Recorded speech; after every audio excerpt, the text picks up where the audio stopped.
Welcome to the Ricky Matthews Show from the Citizens Bank Studio. I appreciate you joining us today as we continue to celebrate the amazing people who are working to make Mississippi such a great place to live, work, and play.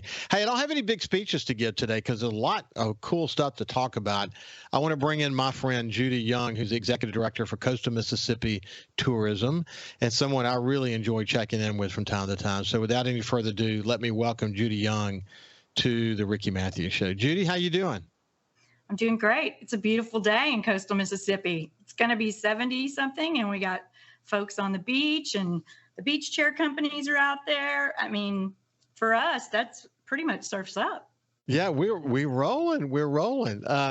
Hey, listen, the Sand Beach manager for all these years was a guy named Chuck Lotz, as you know. He retired recently. I still think he's doing some work with Harrison County consultatively or whatever, but Chuck, I kind of know Chuck because his dad owned a heavy equipment company, and Loftus Equipment was the name of it. And I knew his mother and father really well, and I knew where he came from. But Chuck was the kind of guy that if he set his shoes down and they weren't lined up exactly, well, I'm telling you a little bit about myself too, because I mean, if one of them's crooked, my OCD won't let that happen. I've got to have those shoes lined up together and stacked perfectly. And if I were to show you the room I'm in right now, everything's like perfect. But Chuck's that way. And the work that he and his team did on the beach over so many years, it's so easy to take it for granted when it's going beautifully. But, you know, we are lucky to have that beach, aren't we? We are. I mean, you know, there's such a high, I mean, it bumps 90% of every vacation destination decision has water involved, whether you're in it, on it, skiing on it, skating on it, looking at it, in a spa. Almost all of the decisions are made by that. So it's a great anchor. So you think about the continued work that's happening on the boardwalks and the incredible walks that you can take, and I love that the sand dunes and the protective plants that we're using to try to contain the blown sand onto Highway 90 and all that. So much great work has happened in those areas. But you know what's interesting about the work that you guys do, no matter how you do the assessment, the beach is always a critical part of that, and it being clean and accessible and something, it was one of the few places in America, I think maybe only one other place like it in America. I think it's in South Carolina, where you can go drive down a live oak lined highway with an unencumbered view to the south. It's unique. It's why cruising the coast is so amazing. It's why most family vacations that people who've never been here before, and people have been here 20 times, they still marvel at that view south and what critical role it plays as a foundation for tourism in coastal Mississippi. I mean, it's at the foundation, isn't it? It is, and it's a huge nod to what great environmental stewardship and environmental design can do for a destination and a community and placemaking. I mean, it's spotless. They're always out there working. They're so nice. We have a huge program that's coming up with Peter Greenberg, where he actually got taught how to drive we call them the sand, the sand equipment. But he just had a great time, and he was so impressed with how well it was taken care of. So, we just need to make sure that we're moving at that level for how we present our destination, the physical presentation of it, all the way up to the county lines to the north. We need to make sure that we're presenting the best sides of our community that we can, and as much for the residents as we do for the guests. Yeah, I had someone tell me the other day, sent me a note. At the Sun Herald, John McFarland, God rest his soul, was a longtime marketing director for the Sun Herald. He was involved in beautification efforts here in coastal Mississippi for so many years. And so on and off for a long period of time, the Sun Herald will be involved in reducing litter efforts. It's something you got to stay focused on, and get new generations you have to teach. And it's about pride in the community and all of that. But I got a note from somebody and he sent me a picture. It's someone, I don't know if it was a McDonald's bag or what it was, but somebody was going down the road and had their fast food, and when they got done, they just rolled the window down and threw it out. I think every community is always going to fight some of that. I think we've done better in that area, but man, there's something we should always keep our eye on, isn't it? It is. It really sets the expectation of behavior. If we don't care about our community, then why would a guest care about our community? So from a psychological perspective, it's so important in setting the expectation for behavior. If the highway's clean, if the streets are clean, if there's, at least maintained landscaping, much less really nice landscaping, if there's environmental cues that drive you to the path that you need to take, it's something that is really hard as probably an elected official to invest money in, because it doesn't obviously make money, but it can, and it does set the perception of the behavior. It really does. One of the bike rides I like, I live on the North Shore of Back Bay, so I'll go across Pops Ferry Bridge and down to the beach, and then sometimes I'll go all the way down to the Ocean Springs Bridge and go to the top of the Ocean Springs Bridge and just look out over Back Bay and Deer Island and kind of take it all in. We had to fight hard, incidentally, to get that bike path and that walking path on the bridge, but whole great story behind all that. But it's sometimes I take that drive and I don't see an ounce of litter, and sometimes I take that drive and I see too much. And it depends on whether there's a big event going on or not. And some big events do a great job of cleaning up after themselves, and some big events don't at all. But it's just something I think we just got to always be focused on. We've done a really good job, for example, of putting trash cans where they're really just about accessible to everybody. So if you go to the beach, there's going to be a trash can near you.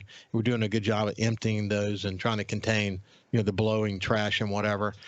But I would say to people who are listening to this show, really encourage your family members and your friends, and teach your kids pride in coastal Mississippi, and that part of that pride is helping kind of deal with the litter situation. Hey, look, there's a lot to talk about. We'll get an update on the numbers and all that, but I think we ought to pause for a second and think about coastal Mississippi communities being part of Southern Living's 2024 South Best. Recognition and achievement at that scale is really important, isn't it? It's so important, and we are very excited about the designations from basically readers from Southern Living and from USA Today, but the most recent is Southern Living. And I think what I really take home from that is that our comms department has worked very hard to generate enough stories, positive stories about coastal Mississippi, all three counties, all the communities within those three counties. And in this most recent one, it's paid off. I'm just really proud of the work we've done and the work the communities have done to help us when we're hosting media. So important. Well, I mean, listen, it leads to increased visibility, of course. Visitor interest is going to be piqued. It has an economic impact. It brings focus on businesses and local communities. It promotes our destination. I mean, there's a lot of pieces to this, but these things, as you just pointed out, don't happen by chance. You got to be proactive, don't you? You have to work really hard, and it's all behind the scenes. Since 2022, Patty Maher and her department have generated, we've hosted 39 travel writers in 24 months or less.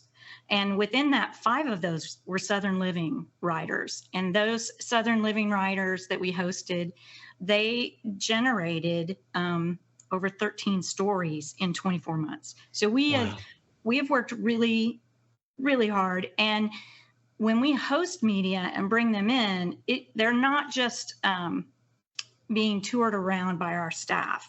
We reach out to the community and have community hosts that some of them are on board, some of them are elected officials, some of them are, they're very different people because they're here for 2 to 5 days and they don't just want to talk to us. And so we have great partners that help us host, and the properties are ready to go. So it takes that whole full cycle of touch points to have a writer say, yeah, I get it. I can do this. And those stories have covered, again, all 3 counties without the best of nominations.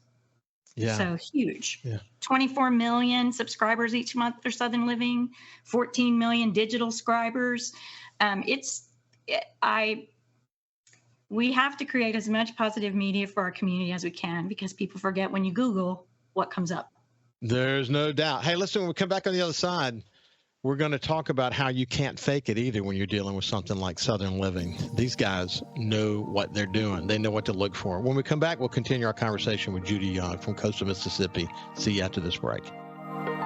Welcome back to the Ricky Matthews Show from the Citizens Bank studio. I have my friend Judy Young, who is the Executive Director for Coastal Mississippi Tourism. And when we went to break, we're talking about how important it is to be extremely proactive in dealing with national media that might come to coastal Mississippi. And they do come, believe me. Some we know about, a lot we know about. Some we don't even know about. They might just come in and check us out and leave and then write something. But coastal Mississippi has to be very proactive in hosting them. Now, listen, I came from media, so I know extraordinarily well the kind of people that you're hosting. First of all, Southern Living has working for them some of the best writers, some of the best travel writers in America, maybe the world, maybe. So these folks know what to look for. They know also to be very aware of when you're trying to make something more than it actually really is, because they can sort through that in no time. They appreciate it though, because when they come in and you host them, you're sort of opening it up for them to go see, and you're making sure that they're seeing it for what it is, and that they're seeing the important stuff. So there's a lot of planning that goes into this, but what comes from it though are stories that are, we hope, you always have to hope that what will come from it is stories that are a good telling of the incredible progress that we're making in coastal Mississippi. And I say progress, I mean progress in what regard? Progress in that we're always improving. There's always new features. There's always new focus. There's always this work to bring these communities of coastal Mississippi, each with its own special central place, together in a region that makes people want to come here. And when you package that properly and you tell the story properly and you have the goods, which we do, what comes from it is recognition in something like by Southern Living. And it has, as you point out, the millions and millions of followers. It's hard to put a price tag on that, isn't it, Judy? It is very hard. But I'm all about data, so we do have a price tag on it. In 2022, the 440 stories that coastal Mississippi generated had an ad value of $26 million. And in 2023, the 523 stories we generated had an ad value of $34 million. That's how much it would have cost us to buy the same exposure with advertising. Wow. We could never afford that. No. That's okay. So that's why when we're talking about marketing efforts, you've got money that comes to your organization, and we can talk specifically about that leads to marketing efforts that are very defined by the data, and we'll get into some of that in just a second. But data really helps you not only define success, but see opportunity, to decide where you want your messages to be targeted. I mean, data really drives everything, doesn't it? It does drive everything, and it drives the collaboration within the departments, marketing, sales, and communications and PR. It really does start with that identification element, which we use a couple different vehicles for that, one of which I'm sure you're very familiar with, which is the geofencing and geo-targeting. So for everyone out there, you know those ads that follow you around and all of those elements. It's just a reality of the times that now you're fishing with the best bait you can, because you have the best data that you can. You know who's coming, you know where they're coming from, you know where they live, you know what they read, you know what they watch on what platform. It's Yeah. it's a science, and Yeah, the an market. infinite amount of data, an infinite amount of data. You can follow them back home, so you know where they come from. So Mhm. once you capture their IP address, and once you get that mobile phone, and when in the company that I used to work for, in their database, Judy, because of their all these publications that they had, over Mhm. 50% of the mobile devices in the entire United States was in their primary database, not third-party database, in their primary. That means over 50% of the mobile devices in America were interacting with their content. Think about that for a second. And as we become more focused on this third-party thing that's going to be a Mhm. problem in the internet world, having primary data is a big deal. But Yes. you, I mean, what gets measured gets done. So the reality is, all this data that you're able to collect, you can Mhm. get a sense of exactly what should our target audience used to be. Used to be we would speculate about that, but now we can actually know, can't we? We can. We know, as many folks, it's a balance on how you use the data and how many times you serve up an ad to an entity, which is why the public relations communications part of it is really the softer sell, and is a consumable at a different level. It's not necessarily served up to you repeatedly, and it doesn't follow you around. This is an opportunity to create stories that populate search engine searches, and really kind of harkens to the heart of the destination, which we do have these 3 counties, and they are all very diverse and very dynamic. But at the heart of it, based on many studies we've done, is the authentic Mississippi hospitality. And I Yeah. use the word authentic because that's what differentiates it from any other Southern hospitality. So when you think about a scorecard that you might have in marketing, and just to kind of give people a sense of, it can be quite diverse, the marketing elements that are part of that. You mentioned, of course, working with media companies, and have this is not content marketing that you're developing yourself and putting out there. This is marketing that you're helping to sort of facilitate, that Mhm. happens through organizations, through publications like Southern Living, and then can really help you from an organic search point of view, organic as opposed to paid, but Mhm. organic search capabilities. When you're thinking about, you have a limited budget, you should do everything in your power to drive organic search, organic stories, anything that you don't pay for, that you can put a price tag to. Like you mentioned just a few minutes ago, you can literally put a price tag into the 20s of millions of dollars that you would have had to pay to get that same kind of recognition. Then on top of that, you're talking about, okay, then you still have a limited budget, and you have this infinite world out there in front of you. Now, how do you go? You could spend $1 billion if you wanted to, couldn't you, Judy? You could. It gets quite So expensive quite quickly. So your goal is, you got to own search to the best of the ability. And when someone's doing a search that has any keywords associated with it, you want Coastal Mississippi to come up. You want to come up from a paid point of view. You want it to come up from an organic point of view.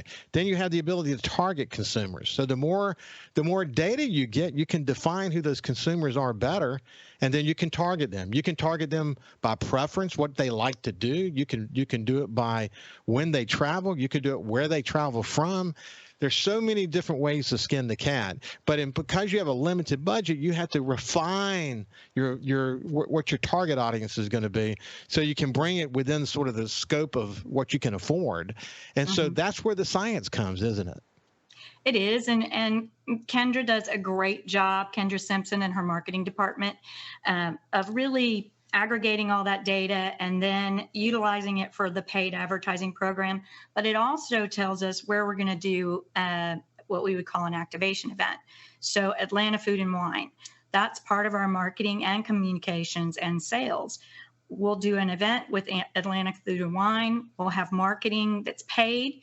We'll have PR that we do, and then we'll have sales meetings that we can do as well. So we try to layer all those because it's still a layering thing. You got to have the paid placement because you've already targeted them. So paid placement, and then earned, which is public relations and stories, and then sales meetings. And, I'd like to add that extra layer on there with the economic development fellows and gals. I'd love to know, okay, we're going to be going after a data center. So that big conference is in X city. And do we have enough market from visitors in that city so that we're all pushing the same messages? Because every economic development project starts with a visit. Well, and you just never know where it's going to go. I had a really good catch up with Clay Williams recently. I love checking in with Clay about the airport and what they're doing. So diversified, what they're doing with the casinos and how big a part of their overall business model the casino work is. And then you have new airlines coming into town that are cutting edge airlines. And then you think about where they're coming from and what marketing opportunities there are in those markets. And you got Minneapolis about to crank back up again. And, there's a lot to think about. And at the end of the day, you probably say, okay, we got 300 priorities, but we can afford, when we're really specific about how we're going to target those, we can afford 100. Mm-hmm. So that means there's 200 that's underserved. That's why when you can get funds from other places, that's always super helpful. I know the pandemic helped get funds from other places, and that's always, where you get your funds and how you get your funds and how much funds you have is always a conversation, isn't it? It is. And, it's pretty standard throughout the country that it's a lodging or hotel tax. So it really is funded by the visitors. And then some other grants that come through are fantastic, but we have to grow the base. Have to grow the base. Hey, when we come back on the other side, we'll continue our conversation about coastal Mississippi tourism. We'll see you after this. Welcome back to the Ricky Matthews Show from the Citizens Bank studio. We have my friend Judy Young from Coastal Mississippi Tourism. After Hurricane Katrina, we really pushed hard to say we need to have a regional approach to tourism. So one of the big first steps we took from a regional point of view was creating this organization that cuts across Hancock, Jackson, and Harrison County.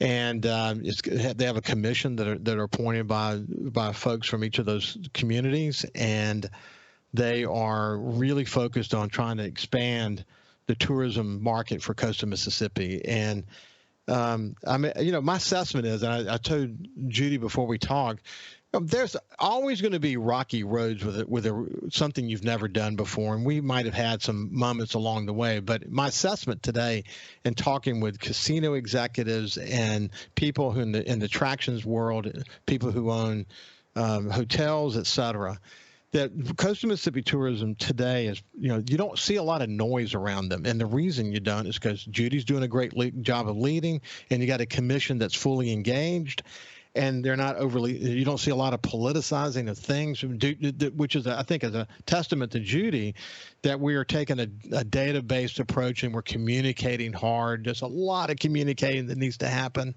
You can't communicate enough, can you, Judy? You can't. There's a lot of information, and tourism is hard to wrap your head around if you're not in the industry. I mean, how do you promote businesses? I mean, industrial relocation and retention is pretty simple because there's 12 doors, right? 12 front doors. We have thousands of front doors. And so it's pretty hard to wrap your head around the impact and the mass and the volume and stewardship. It's a lot.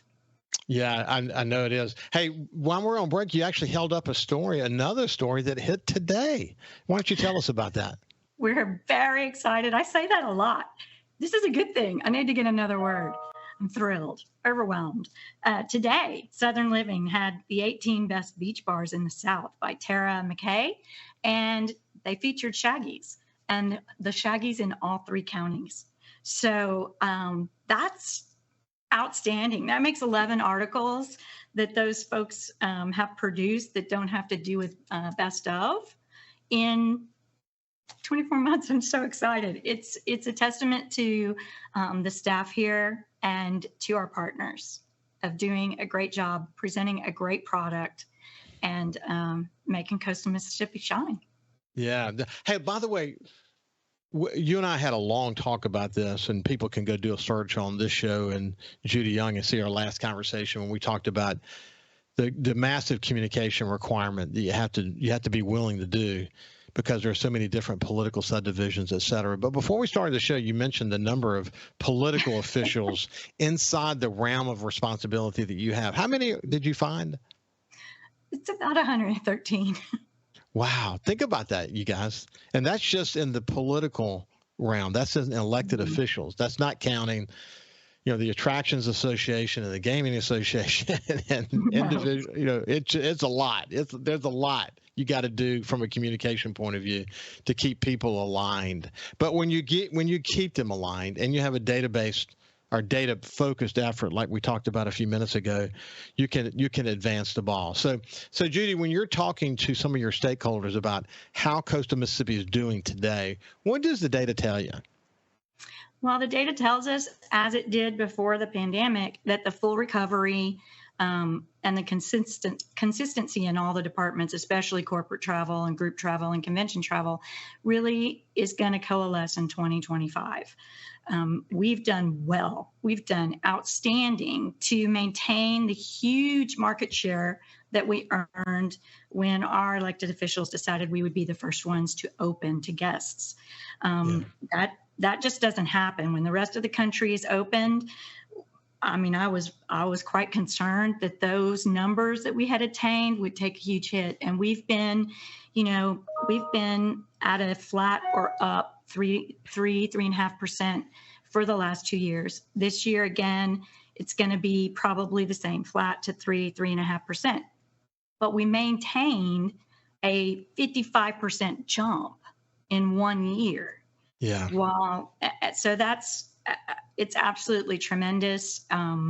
We have some segments that are taking an adjustment based on cost and price and volume, and if they're doing any kind of yield management system, and what visitors have to spend has certainly changed, and that's impacting as well. So this will be an interesting year with elections and interest rates and cost of goods and all of those elements that impact discretionary spending.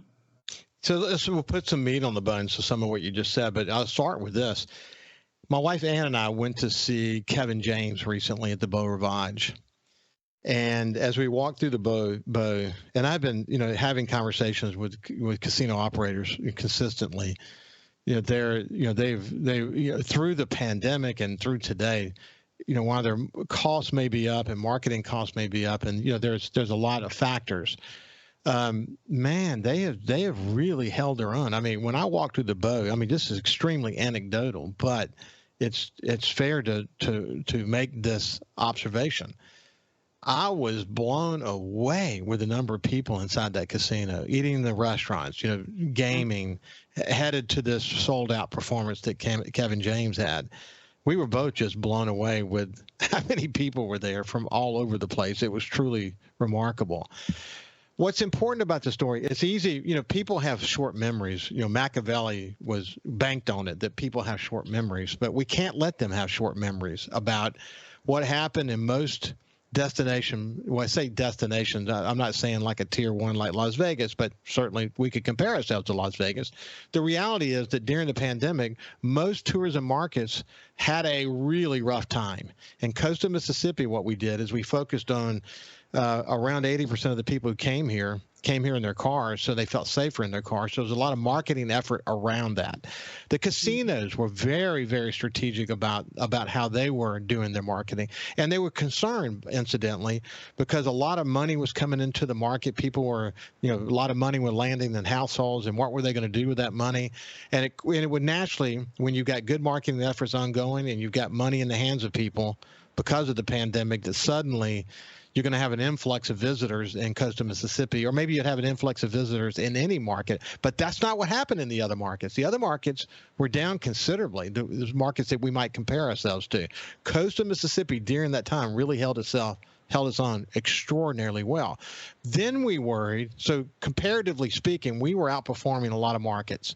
Okay, then we worried once that federal money began to dry up, what was going to be the impact? Were we going to see a dip again? Well, you look at Biloxi in particular, and when I'm meeting with Fofo Gillich on this show, he talks about record after record after record. It's amazing. We've kind of held our own. And so when she talks about 0 to 3% growth, in a normal sense, you might think, well, that's not grand. But when you consider the base that it's building off of, that is like really significant. We should have seen a dip that we didn't see. It's incredible when you think about it in that way. So we have to always remember, we have to put it in perspective, because the pandemic kind of changed the game in a way. And coastal Mississippi competed big time during that time. And we've carried that momentum. There have been changes and different things. Oh, gosh, we would never be able to put all those marketing pieces together, especially when you add the dollars that you spend in coastal Mississippi with the massive amount of dollars that the casinos are spending in very strategic ways. But the combination of all those activities, whatever they are, combined with the charter service, et cetera, it has yielded good results for us, hasn't it? It's been amazing. And, hats off to Visit Mississippi and the consistency that they've provided, and the coastal delegation and the governor and lieutenant governor in leading that charge very, very, very consistently. And we're still number one or number two, given what year it is, in the country for how well we're performing in tourism. I just can't say enough about the number of people involved in making that successful and moving in the same direction in such a way that we did get to maintain that. I still, every year I go into budgeting very cautiously because I'm still waiting for something. And so far we're doing great. Everyone else, everyone's open, and everyone else is finally getting their ARPA money and spending it, and we're still able to maintain. So it's a really big challenge, and it's one of those knots that I have in the middle of my back. But there's a few, and they're attached to different things, and that's one of those. There are so many factors. I mean, we certainly talked about the pandemic being a factor. But you go back, you think about the rebuilding effort that had to happen after Hurricane Katrina. You think about the Bonnet Carré Spillway being open twice in 1 year and the resulting algae bloom and having to overcome that, the BP oil spill and having to overcome that. Man, the curveballs have been thrown at this community, and we get back up time and time again. We show our resiliency because at the core of who we are is a heart and soul that people are attracted to when they come to this community. When we come back, we'll have a final segment with my friend Judy Young. We'll see you after this. Welcome back to the Ricky Matthews Show. My friend Judy Young from Coastal Mississippi Tourism. Judy, I was thrilled to see that Coastal Mississippi Tourism is going to be part of this cooperative, this strategic partnership that was announced through the Gulf Coast Business Council, but these 10 organizations coming together, and that you're part of that. I mean, I don't know that if we had launched that before, we would have ever said, okay, well, Coastal Mississippi Tourism has got to definitely be a part of that. But it's a no-brainer that you would be a part of it. But it is good to see that collaboration, isn't it? I have been so blessed to be around in a time when that organization also was transitioning. So we kind of both transitioned together. And I come from a background of always having worked with business leaders, Rotarian for 33 years, also Chamber of Commerce, ambassadors, all of those. So it seemed, I guess I didn't know any better that I wasn't supposed to be, or it hadn't been done. But luckily Jamie Miller and his board really have embraced the economics of tourism and the intangibles of what tourism does for a destination. Yeah, it's incredible. I'm pleased to have been a founding executive committee member of the Gulf Coast Business Council, something that one of the major recommendations that came out of the Governor's Commission on Recovery, Rebuilding, and Renewal And Jamie and I had a conversation about it last week. It's he was actually coming into the show from Jackson. He was up at the legislature, doing what you need to do. The fact that he was at MDA working with Bill Cork, who's been working on all these massive projects, and his responsibility for MDA was liaison with the legislature. And then he comes into here. Of course, he already knew here because he had been leader of the Department of Marine Resources and had that connection. But he's the right guy at the right time. And we had a terrific conversation about the role that they're playing. But at the end of the day, it really comes back to Jamie can be an absolute star, but without a board, without an executive committee that fully supports him. And think about it. Look who his chairman of the board is. It's Kerry Wilkinson, who leads Ingalls, one of the most important corporations in America, leading his organization. And then you think about William Yates and Roy Anderson and John Hairston and this power group that he's got as his board. It's hard to fail in that capacity when you've got that kind of support. And here's the thing, no detriment to anyone below them, but this is not an organization that these men and women that I just mentioned believe that they should have someone who works for them leading. They believe they should lead it. So when you have the CEOs leading an organization like that, it's hard to fail. You got some of the most important organizations in Mississippi, not just coastal Mississippi, engaged in it. And it's good to see you guys sort of included in that conversation. Hey, listen, I had a great conversation with Sonny Schindler recently. Sonny is with Sure Thing Charters, and the point he was making, and he's been on my outdoor show a bunch of times. He's been on this show a bunch of times. He's a great ambassador for the charter boat community. And one of the points he was making is just how hard they were hit by the BP oil spill, by the Bonnet Carré opening. It's good to see this Mississippi Sound Coalition doing what it's doing. I think that's really important. They've actually made some great progress along the way. There may be some options that should be considered before they open up that, just naturally just open up the Bonnet Carré every time that they had this overflow scenario. But even with that happening, what's been beautiful about it not being opened in the last several years has been that the salinity levels in the Mississippi Sound have risen, and fishing's some of the best it's ever been. The backwater fishing's getting back to normal again.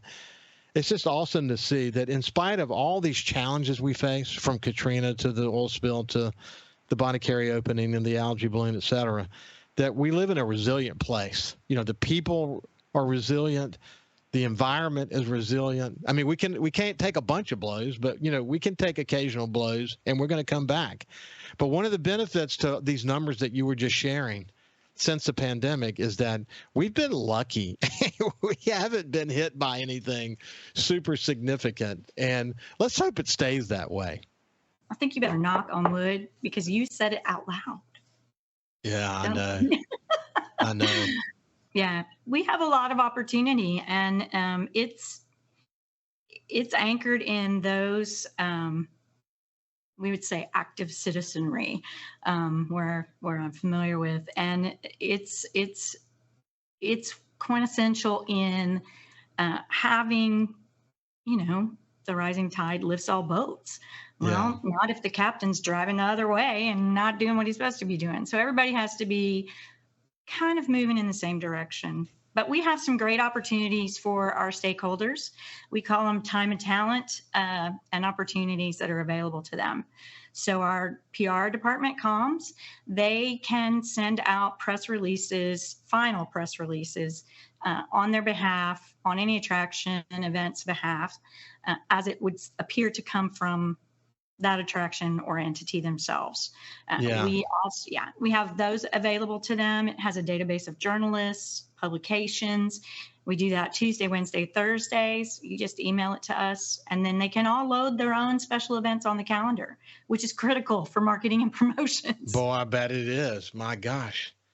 A lot to tend to. If you're not an organized person, you would be in serious trouble. So thanks for having such a strong team. Kendra, incidentally, had many conversations with her when she was at the aquarium.